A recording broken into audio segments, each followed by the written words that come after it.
Well, we lost everything. All of the evidence of our life lived before that day was gone. Within the first week after the fire, we're kind of floating in a fog and not knowing where to start. My son's previous daycare in a different part of LA, where we'd lived before we moved to the Palisades, reached out and said, Bruce, that's my son's name, they said, Bruce can come back whenever you're ready.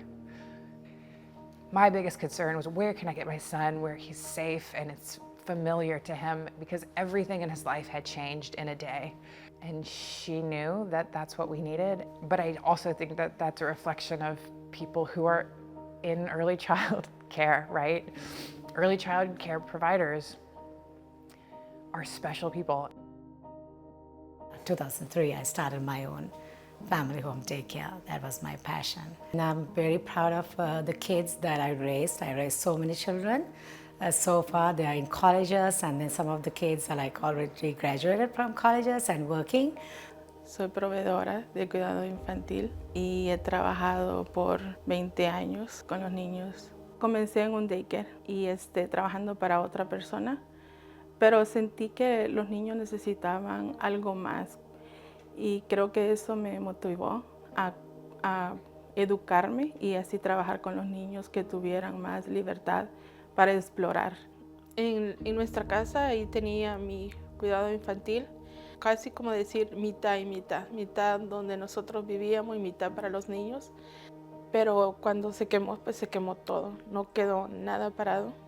I've been in childcare, daycare business for 32 years. I got started and I just fell in love, and I've always loved kids, and I have patience of Job. So you gotta have patience doing this type of work. My mom was a big, lovable parent, and we always ate dinner together, and she taught us if one person in our family is struggling, we have to be there to help. If someone knocked on our door and they said, can we borrow a cup of sugar? She was like, we just shared everything. So when this stuff happened, even though I had my stuff I had to deal with, I didn't think about me. Caregivers, are relentlessly loving and supportive. We go to sleep and wake up childcare, and it's a part of our everyday lives. We are mentally and physically involved, and we take our job very serious. And the first 5 years of life comes with us, and how we teach them is how they will react and handle the world. So we are important. To be a good caregiver, we need to love. We need to love. The love is the most important thing, especially for the little ones. Parents, that's the thing, they trust us, They feel very comfortable leaving the children with us.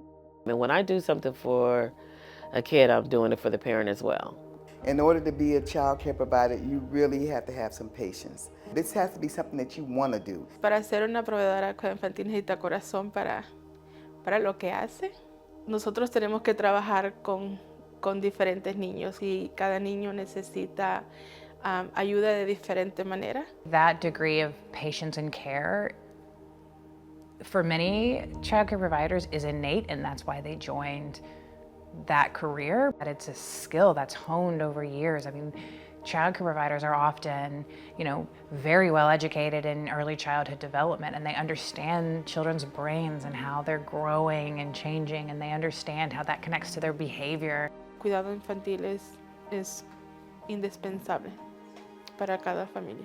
Nosotros tenemos un servicio muy importante. Habían padres que tenían que seguir trabajando, los que trabajan en el hospital. Yeah, I feel like we're first responders, I feel like if we're shut down, where are everybody gonna take their kids?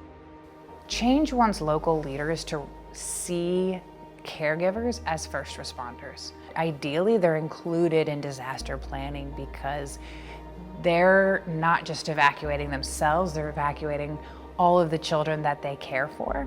Every child care center, every unpaid caregiver has a plan. It would serve our communities well to listen to their plans and to learn from them, because no one is more equipped to care for another person in a disaster than a caregiver.